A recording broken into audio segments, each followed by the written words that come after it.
Chụp hình đâu không? Anh Rồi cà thịt rồi chụp hình rồi. Con ăn đi, chụp hình rồi. Ăn đi, chụp hình rồi.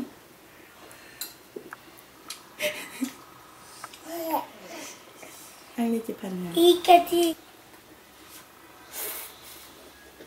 Thổi nóng. Hả?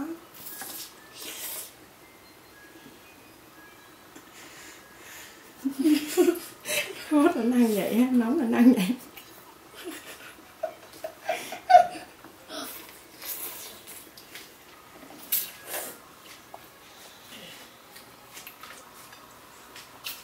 Cà thi ăn ngon không?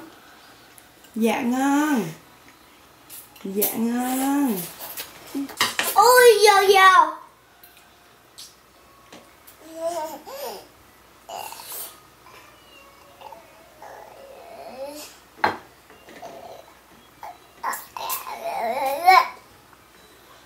Cái nào hoài nữa đó.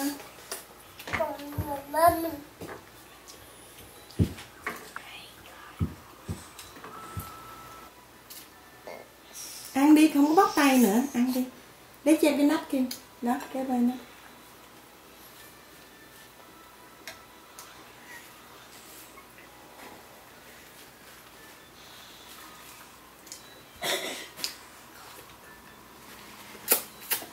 Thì giỏi quá.